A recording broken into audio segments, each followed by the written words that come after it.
Hi everyone, welcome to today's video.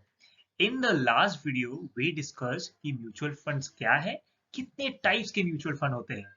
लेकिन अब बात है बाजार में तो बहुत सारे स्कीम्स हैं, करीब करीब 2000 से भी ज्यादा। अब मुझे कैसे पता होगा भाई कि मुझे मेरे लिए कौन सा स्कीम है सबसे बेस्ट। तो इसीलिए आज ये वीडियो में हम लोग डिस्कस करेंगे इन डिटेल्स कितने पैरामीटर्स हैं जो आप देख के आसानी से समझ सकते हो कि कौन सा स्कीम है सबसे बेस्ट। तो चलिए शुरू करते हैं। सबसे पहले हम लोग जब निवेश करते हैं we expect a certain kind of return. देखिए हम लोग रिटर्न ला सकते थे तो हम लोग तो खुद निवेश कर लेते थे ना। तो हम लोग जाके एक फंड मैनेजर को पैसे दे रहे हैं, उसके बदले उसको एक्सपेंस भी पे कर रहे हैं, इसी वजह से ताकि वो हमारे लिए फंड को अच्छा मैनेज कर पाए। लेकिन आपको कौन से टर्म के लिए देखना है रिटर्न? आपको 1 साल 3 साल के लिए नहीं देखना है, आपको एटलीस्ट 5 या फिर 7 या फिर 10 ईयर्स का रिटर्न देखना है। क्यों? अब देखिए कोई फंड मैनेजर को अगर उसके स्कीम में बहुत सारा फंड्स को कलेक्ट करना है, वो क्या करेगा? छोटे टाइम में तो वो बहुत रिस्क लेके बहुत रिटर्न ला देगा। कैसे? मान लीजिए अभी इस टाइम पे ऑटो सेक्टर में बहुत सारा ईवीज में बहुत हाई एक हाइप चल रहा है। फिर अभी अगर देखें तो कुछ एक सेक्टर से जैसे स्पेशलिटी केमिकल्स हो गया, उसमें बहुत हाइप है। अब कोई फंड मैनेजर को अगर बीट करना है तो he will take a lot of exposure in that sector और वो उससे ज्यादा रिटर्न ला पाएगा। लेकिन लंबे समय में जो एक डिसेंट से अच्छा रिटर्न देता है, वो उसी को अच्छा रिटर्न हम लोग बोलेंगे। अब रिटर्न में देखिए तीन तरीके के होते हैं, एब्सोल्यूट, सीएजीआर और एक्सआईआर। एब्सोल्यूट मतलब टोटल इतने टाइम में कितना रिटर्न दिया है, सीएजीआर मतलब है कंपाउंडेडली उसने कितना रिटर्न दिया है साल भर साल, और एक्सआईआर सीएजीआर का ही फॉर्म होता है। ये हम लोग यूज करते हैं जब एसआईपी रिटर्न के लिए कैलकुलेट होना होता है। अब आपको कोई भी रिटर्न कैलकुलेट करने का जरूरत नहीं है। क्यों? क्योंकि बहुत सारे वेबसाइट्स पे ये सब कुछ इनबिल्ट है। और याद रखिएगा जब भी आप रिटर्न को देख रहे हो, always compare them with the benchmark. अब चलिए नेक्स्ट वाला फैक्टर में हम लोग मूव करते हैं। अब दूसरा फैक्टर कहते हैं रोलिंग रिटर्न को। अब मान लीजिए आपने 2016 से 21 के पीरियड में हमने देखा कि 5 साल के पीरियड में 26% कैगर रिटर्न दिया है, जो कि ना सीएजीआर रिटर्न जो लास्ट स्लाइड में हमने देखा था। अब रोलिंग रिटर्न क्या कहते हैं कि आप सिर्फ 5 साल के पीरियड मतलब 16 से 21 के मत देखिए, आप 15 से 20 साल के पीरियड में देखिए, 14 से 19 साल के पीरियड में देखिए। क्योंकि आप 16 से 21 देखकर तो आपको बहुत खुशी होगा, आपको लगेगा कि आप विनर हो और यही फंड आपको लेना चाहिए, और जो बेस्ट फंड रिटर्न दिया है उसको आप मान लीजिए चूज कर लिए। अब ये इनफ नहीं है। व्हाई? अब एक एग्जाम्पल के लिए मान लीजिए कि 2016 से 21 के पीरियड में एक फंड ने रिटर्न दिया है 26%। अब ये देख के तो आप बहुत खुश हो, आपने सोचा कि ये फंड सबसे बेस्ट फंड है इस कैटेगरी में, मैं जाके तो यही ले लूंगा। लेकिन अब जब जब ये फंड के 15 से 20 साल के पीरियड को रिटर्न के देखे, ये है सिर्फ 16%। तब आपके दिमाग में आया कि चलो भाई, इसके कंपैरिजन में तो और भी फंड है कुछ बेटर रिटर्न दिया है इस पीरियड में। अब आप जब 14 से 19 के पीरियड में देखें, अब देखें ये और कम है, तो आपका डिसीजन चेंज हो सकता है। इसका मतलब क्या है कि फंड ने ये 2021 वाले साल में बहुत अच्छा रिटर्न लाया है, इसीलिए इसका रिटर्न ऑन एन एवरेज 16 से 21 के सीएजीआर 26% आ गया। अब ये अच्छा नहीं है, इसका मतलब ये है कि इस फंड का ये स्पेसिफिक दिस ईयर बहुत अच्छा रिटर्न लाया है, इसीलिए उसके ओवरऑल इस टाइम फ्रेम में अच्छा रिटर्न लाया है। तो आपको रोलिंग रिटर्न मतलब आपके 16 से 21 में कैसा परफॉर्म किया, 15 से 20, 14 से 19, 13 से 18, इस पीरियड को देखो। इसके लिए भी सारे इंफॉर्मेशन आपको वेबसाइट्स में मिल जाएंगे, इसके लिए आपको कोई मेहनत करने का जरूरत नहीं है। अब नेक्स्ट फैक्टर है एक्सपेंस रेशियो, बहुत ज्यादा इंपॉर्टेंट है। अब अगर एक्टिव फंड्स में जा रहे हो, उसमें एक्सपेंस रेशियो ज्यादा होंगे as compare to passive funds, as we have discuss in the last video. अब एक्सपेंस रेशियो देखिए, मैं पे करने के लिए रेडी तो हूँ। अब इसका मतलब ये नहीं है अगर इंटायर कैटेगरी में ज्यादा एक्सपेंस रेशियो में देके मेरा फंड मैनेजर मेरे को अच्छा रिटर्न दे पाता है, तब आई एम ओके टू पे। बट अगर वो फंड मैनेजर एक मॉडरेट सा ही रिटर्न दे रहा है, मान लो सब लोग 17%, वो भी कुछ 17.5% दे रहा है, लेकिन उसका एक्सपेंस जो बहुत हाई है, तो you should avoid that fund. इसीलिए एक्सपेंस रेशियो को देखना बहुत इंपॉर्टेंट है। नेक्स्ट है एग्जिट लोड। अब एग्जिट लोड क्या क्या कहते हैं कि आप मान लो जिस टाइम पे आप फंड से एग्जिट करना चाहते हो, अगर करने जा रहे हो, अगर फंड बोलता है कि आप इस टाइम के अंदर अगर एग्जिट किए आपको 2% देना पड़ेगा। याद कीजिए ये 2% ना आपके एंटायर जो इन्वेस्टमेंट है उसके ऊपर होगा। तो भाई आप क्यों पे करेंगे? तो ये देखना बहुत इंपॉर्टेंट है। इसमें देख सकते हो एक एग्जांपल है जहां पे बोलता है कि अगर एक टाइम के अंदर आप उठाते हो तो 2% इसका एक एग्जिट लोड है, और ये बहुत बहुत इंपॉर्टेंट है आपको देखने के लिए।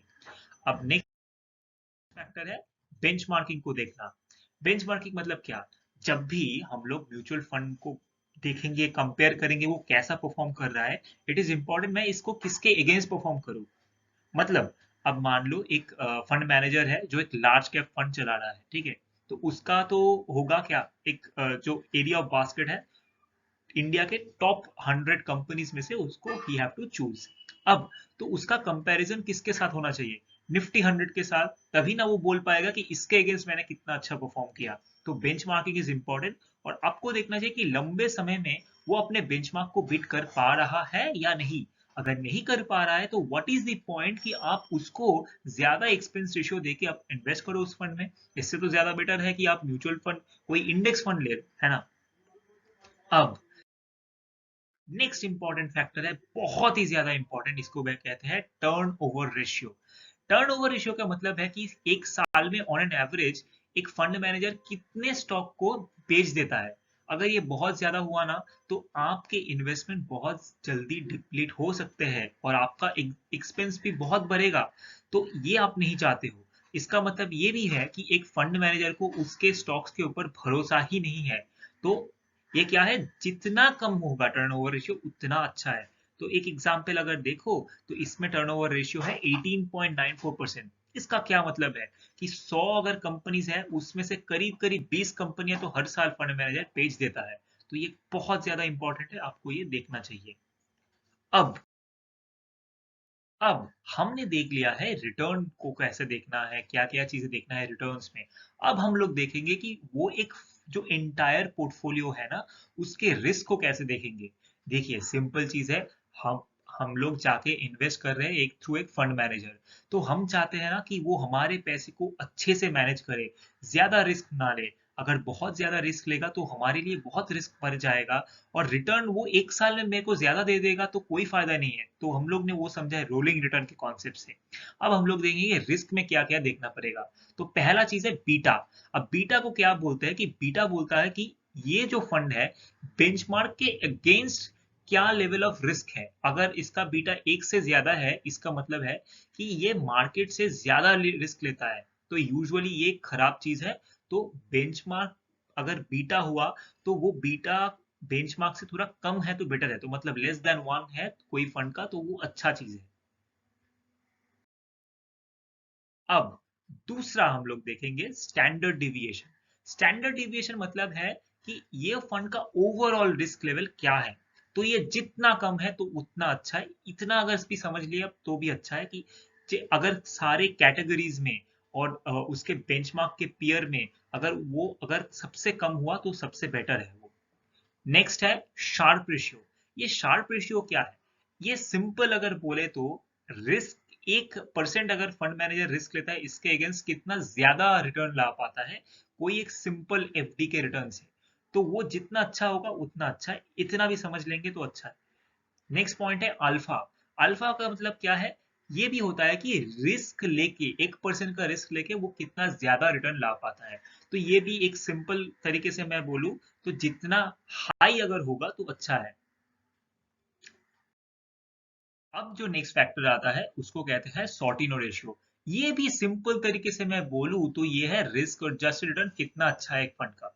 तो ये अब जो एक पिक्चर इधर देख सकते हो, तो देखो ये फंड का स्टैंडर्ड डिविएशन दिया है, बीटा दिया है, शार्प रेशियो, सॉर्टिनो और अल्फा सब कुछ दिया है। तो हम लोग ने क्या समझा? स्टैंडर्ड डिविएशन हमेशा क्या होना चाहिए? ये कम है तो अच्छा है। तो देखोगे अगर फंड का ये तो कैटेगरी एवरेज से कम है तो ये अच्छा चीज है। बीटा भी इसका देखिए तो ये कम है तो ये भी अच्छा है। शार्प रेशियो देखो ये एक्चुअली ज्यादा है तो इसका मतलब क्या है? ये कम रिस्क लेके ज्यादा आपको रिटर्न दे पा रहा है तो ये बहुत अच्छा चीज है। सेम अगर देखो सॉर्टिनो, तो मतलब ये कम रिस्क लेके ज्यादा आपको एडजस्ट रिटर्न अच्छा दे रहा है। सेम अगेन अल्फा देखो, कैटेगरी एवरेज अगर 9% दे रहा है, 9% कैटेगरी एवरेज अल्फा मतलब क्या है, फंड जो बेंचमार्क है, बेंचमार्क को बिट कर रहा है 9% से, अगर बिट करता है तो ये फंड आपको बिट करता है 20%। अब ये फंड का नाम क्या है, ये मैं इस वीडियो में नहीं बोलूंगा, ये अगले वीडियो में I will show you live कि कैसे एनालाइज करते हैं थ्रू टू वेबसाइट में जाके आपको दिखाऊंगा। अभी चलते हैं थोड़े कॉन्सेप्ट्स के ऊपर। अब नेक्स्ट आते हैं कैप्चर रेशियो में। Now what is capture ratio? To put simply, capture ratio का मतलब है कि मान लो अगर बेंचमार्क 5% से ऊपर जाता है तो मेरा फंड भी 5% ऊपर जाता है या नहीं जाता है। अगर और ये 5% गिर जाता है तो ये मेरा फंड क्या नीचे भी 5% जाता है या नहीं जाता है। तो that is what capture ratio is. तो ये एक एग्जांपल में अगर देखो तो मेरा अपसाइड क्या है, 90 है, तो मतलब अगर अगर एक बेंचमार्क 100% जाएगा तो ये 90% ऊपर ऊपर मूव करेगा, तो पूरा नहीं करेगा लेकिन करेगा। और डाउन साइड में क्या है देखो, अगर 100% इंडेक्स गिरता है तो 36% ही सिर्फ मेरा गिरता है। तो मतलब क्या है इसका मतलब, एक सिंपल तरीके से मैं बोलूं तो इसका मतलब मेरा डाउन साइड प्रोटेक्शन बहुत ही अच्छा है इस फंड का। तो इसका ये मतलब नहीं कि अपसाइड इसका बहुत ज्यादा है तो अच्छा है, डाउन साइड कम। तो आपको ये कंसिस्टेंसी देखना है कि कंसिस्टेंटली अगर फंड रिस्क को मैनेज कर पाता है अच्छे से तो वो आपके लिए ज्यादा इंपॉर्टेंट है, जो लास्ट वाले पार्ट में भी मैंने आपको समझाया है। अब ये और एक चीज देखो, ये मैक्सिमम ड्रॉडाउन क्या मतलब है। अगर मतलब है कि अगर पूरा मार्केट ही अगर गिर रहा है तो ये मेरे फंड पूरे साल में कितने ऐसा टाइम होगा कि ये नेगेटिव रिटर्न देता जाएगा, तो ये है 2 महीने। और ये दिखाया कि कब एक ऐसा टाइम था जब ड्रॉडाउन हुआ था, और जिस टाइम ड्रॉडाउन हुआ था तो मेरा फंड मैक्सिमम 23% गिरा था लेकिन इंडेक्स गिरा था 28%। तो इधर भी रिस्क मैनेजमेंट बहुत ही अच्छा है। अब ना हम लोग बात करेंगे कुछ क्वालिटेटिव फैक्टर्स के बारे में। मतलब अब तो बहुत नंबर्स पढ़ लिए कि ये देखना है वो देखना है, अब हमको देखना है कुछ ऐसी चीजें जो डायरेक्टली नंबर्स के फॉर्म में आपको नहीं दिखेगा लेकिन ये भी चीजें काफी इंपॉर्टेंट है। तो पहला होता है आपका इन्वेस्टमेंट स्टाइल।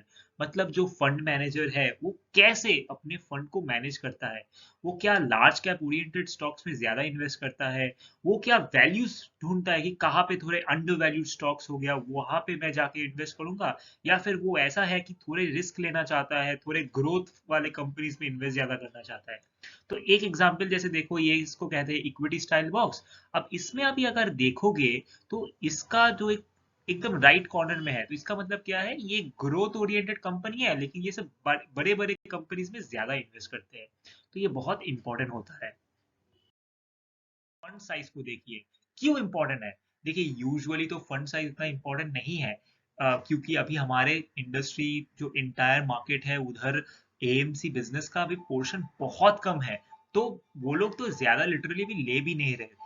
लेकिन अगर एक स्मॉल कैप ओरिएंटेड फंड है ना, अब समझिए कोई 1,000 करोड़ का मार्केट कैप है, तो अगर फंड मैनेजर को बहुत ही अच्छा कोई फंड अगर स्टॉक मिल भी जाता है, उसमें भी सेबी ने रेगुलेशंस लाके दिया है कि वो 10% से ज्यादा वो नहीं ले पाएगा।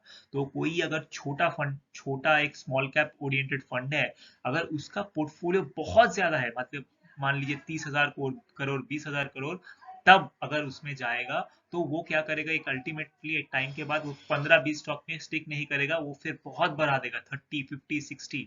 तो उसमें आपका रिटर्न घट सकता है। इसीलिए फंड साइज बहुत इंपॉर्टेंट है, लेकिन किसके लिए, स्मॉल कैप ओरिएंटेड के लिए ही इंपॉर्टेंट है। अब तीसरा, पोर्टफोलियो एलोकेशन कैसा है। दिस इज एक्सट्रीमली इंपॉर्टेंट, और ये भी आपको सब कुछ मिल जाएगा वेबसाइट में। एक राइट साइड की तरफ अगर देखिए तो ये क्या है, इस ये एक फंड एग्जांपल है जहां पे ये फंड है मोस्टली लार्ज कैप ओरिएंटेड में 47% इसका एक्सपोजर है, मिड कैप ओरिएंटेड में 10% है। तो ये बहुत इंपॉर्टेंट है, आप ये समझाता है कि ये कैसे अपने पोर्टफोलियो को एलोकेट करता है डिफरेंट कैटेगरीज में। और जो नीचे वाला है कंसंट्रेशन, ये भी बहुत ज्यादा इंपॉर्टेंट है, ये दिखाता है कि कितना कंसंट्रेशन है। अगर मान लो एक फंड में 20 स्टॉक है लेकिन वो 5 स्टॉक ही 70% होल्ड करता है, then it is a very very high risk for that fund। और ना आपको इसके साथ ही देखना है sector wise allocation. Remember in the beginning of the video I mention that बहुत बार ऐसा होता है कि फंड मैनेजर ना वो क्या चाहेगा, वो चाहेगा ज्यादा से ज्यादा लोग उसके फंड में आके इन्वेस्ट करें ताकि उसका अर्निंग ज्यादा हो। इसीलिए वो बहुत सारे सारे टाइम अट्रैक्ट करने के लिए उसको क्या चाहिए, रिटर्न ज्यादा चाहिए, because most of the people would look for high return funds. तो रिटर्न ज्यादा लाने के लिए वो क्या करेगा, कोई एक स्पेसिफिक सेक्टर जो उसको लगेगा कि इस टाइम में बीट कर सकता है, उसे बहुत एक्सपोजर ले लेगा। मान लीजिए आईटी में, आईटी जो लास्ट 1 से 2 साल में कोविड के टाइम की वजह से, वर्क फ्रॉम होम के कल्चर की वजह से बहुत बूम किया, उसमें बहुत सारे इन्वेस्ट करता, तो वो पूरे एंटायर बाकी फंड्स को बीट करेगा। लेकिन वो 2 साल 3 साल के बाद तो वो नहीं करेगा। तो इसीलिए आपको देखना है कि सेक्टर में बहुत कॉन्सेंट्रेशन नहीं होना चाहिए, ये भी आपको मिल जाएगा फैक्ट शीट में। लास्ट जो बहुत ही इंपॉर्टेंट पॉइंट है, अब देखो अगर कोई एक फंड मैनेजर 20 से 30 कुछ स्पेसिफिक स्कीम्स को मैनेज कर रहा है, वो भी अच्छा नहीं है। तो देख ये भी इंपॉर्टेंट होता है। तो फाइनली अब वीडियो के एंड तक आ चुके हैं और इस पे मैं समराइज करूंगा अभी तक जो जो सीखा है।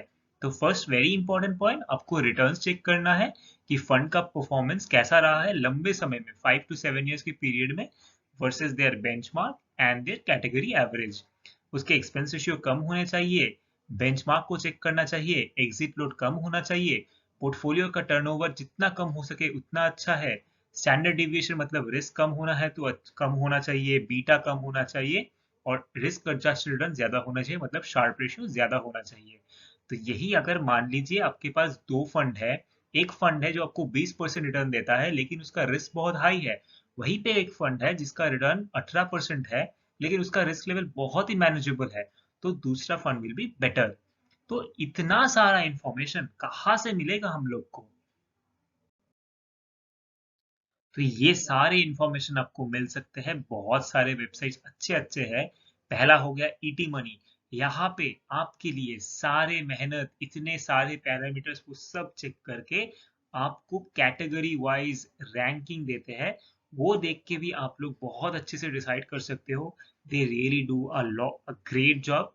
इसके बाद आता है ग्रो, इनके भी आप वेबसाइट में जाके, म्यूचुअल फंड वाला सेक्शन में जाके इनके पूरे डिटेल्स में सारे कुछ देख सकते हो। थर्ड जो मेरा फेवरेट है, जहां से मैं एनालाइज करता हूँ, वो है मॉर्निंग स्टार। इनमें प्रॉपर फैक्ट शीट आता है, वो वहां पे जाके बहुत अच्छे से आप पढ़ के समझ सकते हो कि कौन सा फंड आपके लिए अच्छा है। तो यही था आज के वीडियो। और यहाँ पे आज आपको लगा कि, आपको अगर लगता है कि आपके लाइफ में कुछ वैल्यू ऐड इधर से हुआ है, so please do consider liking the video, subscribing, and also share this among your friends. So that's all for today. Thank you. See you in the next video.